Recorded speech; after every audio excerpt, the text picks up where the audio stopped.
बिस्मिल्लाहिर्रहमानिर्रहीम। अस्सलामुअलैकुम। Muzammil voice official में खुशामदीद। तुम बहुत अजीब हो। शाह मुस्कुराकर बोला, अजीब मतलब? मैं इसकी तरफ देखकर हंसने लगी। बंदर हो तुम। बारिश बहुत तेज थी। मैं जिद कर रही थी बारिश में नहाने की। शाह नहीं बारिश में जाने दे रहा था। मैं जाने लगी तो गुस्से से कहने लगा, बीमार हो जाओगी। मैं जिद करते हुए बारिश में चली गई।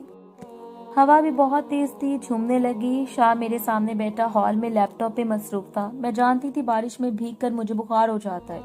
इतने में शाह बाहर आया, मुझे हाथ से पकड़ा, अंदर ले गया। अब बाहर गई तो इतना कहकर खामोश हो गया। मैं गीले बालों का पानी शाह पर छिड़कने लगी। शाह को तंग करने का बहुत मजा आता था। मैं चेंज करके आई।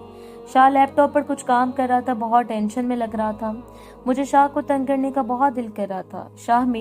शामिर मेरी बात सुने, लैपटॉप बंद करें और मेरी बात ध्यान से सुनो। मैं तंग करते हुए बोली। शामिर ने काम करते हुए कहा, तंग ना करो, मैं जरूरी काम कर रहा हूँ।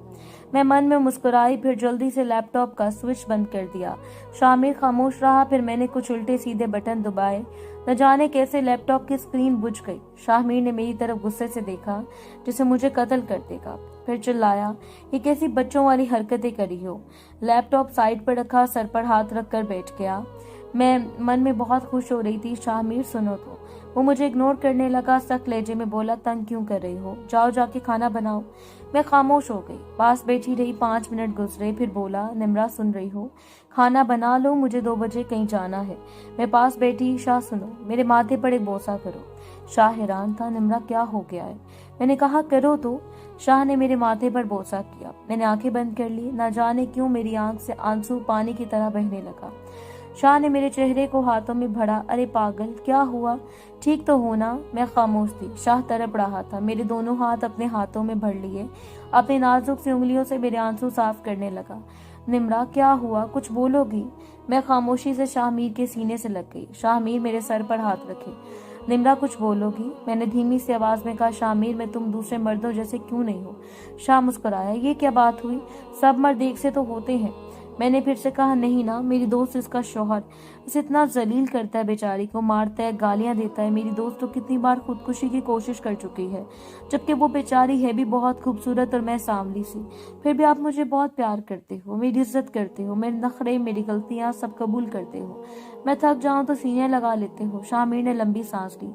मेरी पागल, जो मर्द सब एक से होते हैं, बस कुछ जाहिल मर्द औरत को इज्जत देना अपनी तौहीन समझते हैं, औरत से प्यार से बात करना अपनी अना में फना करते हैं।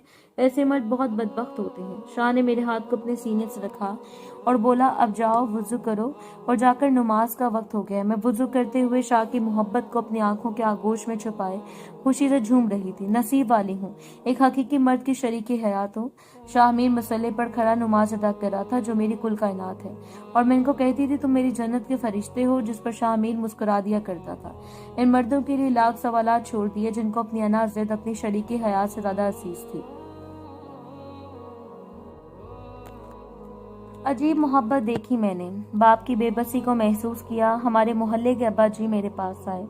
फारिस पुत्र, क्या हाल है तेरा। मैं मुस्कुरा कर कहा, चचा जी मैं ठीक, आप कैसे हैं।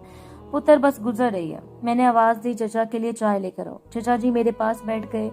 यार, घर भी मिलाकर मैं सुबह से कितने चक्कर लगा चुका हूँ, लेकिन तू घर नहीं मिलता। मैंने हैरत से पूछा, कोई काम है क्या चचा जी। बाबा जी ने ऐनक उतारी, जिसका एक शीशा टूटा हुआ था, अपनी कीमत से साफ करते हुए बोले, मेरे पुत्र को एक खत ही लिख दे। मैं हैरान हुआ, चचा जी खत, और वो भी इस दौर में। आप अपने पुत्र को फोन कर लो ना। बाबा जी सर झुकाए हुए, पुत्र फोन नहीं मिलता इसका, तू खत लिख दे बस। मैं खामोश रहा। बाबा जी बजिद थे। मैं वो दुकान से नई कॉपी पेंसिल भी साथ ले आए थे। मेरे सामने कॉपी रखी। पुत्र लिख देना। मैंने पेंसिल पकड़ी। जी चचा जी बताएं क्या लिखना है। बाबा जी मुस्कुराए। अच्छा लिख, तू कैसा है। सुना है वहाँ सर्दी बहुत कम है, गर्म कपड़े पहनता है ना तू। काफी दिन से तेरी माँ मुझे कह रही थी तुमसे बात करनी है, लेकिन तेरा नंबर नहीं मिलता। वो कुछ उदास रही है। फिक्र न करना, तेरी माँ पगली सी है, हर रोज तेरे हिस्से का खाना बनाकर पास रख लेती है, फिर अकेले में बातें करती है, तुमसे लाड करती है, मैं देख कर सुनता हूँ। और पुत्र, तू सुना, वहाँ ब्याह कर लिया है। मेरा एक प्यारा सा पोता भी है, देखने का बड़ा दिल करता है। मैं लोगों के बच्चे देखता हूँ तो महसूस करता हूँ मेरा पोता भी ऐसा होगा। कल तेरी माँ सफाई कर रही थी, तेरे बचपन के सारे खिलौने संभाल कर रखे हुए मैंने। तुझे याद है मेरे कंधों पर बैठकर तू स्कूल जाया करता था।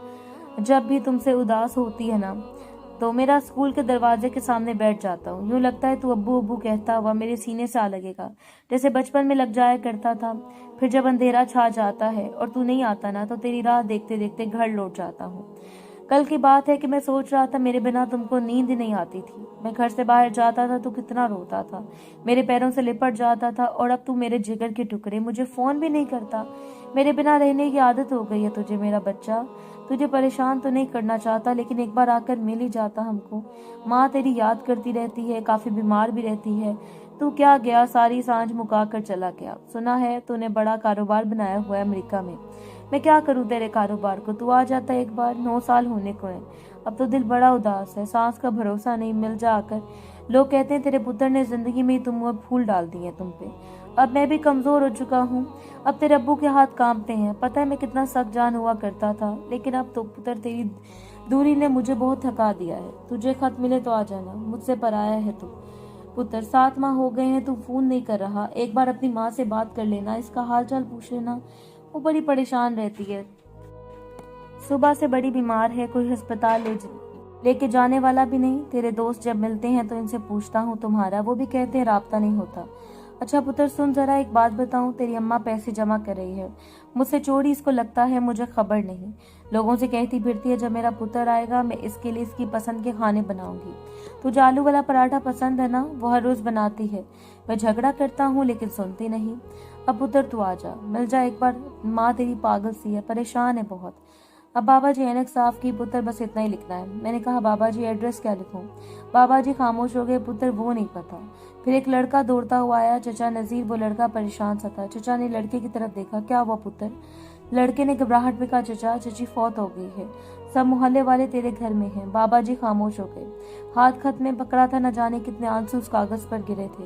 हाथ कांपने लगे, खत की तरफ देखा, फिर खत को होंठों के साथ लगाया, चूमने लगे। खत सीने से लगाकर आंसू साफ के लड़खड़ाते हुए उठे, मुझसे मुखातिब हुए फारिस पुत्र इसमें अब ये भी लिख दे, पुत्र माँ बाप के साथ ऐसा नहीं करते, माँ बाप के साथ सांझ खत्म नहीं करते। तेरी माँ ने बड़ी मुश्किलों से पाला था तुझे, तुझे एक झलक देखने के लिए तरस गई थी बेचारी। इतना कहकर बाबा जी चल दिए। मैं रो रहा था, मेरी तरफ देखा। पुत्र बड़ी का जनाजा उठाने जरूर आना।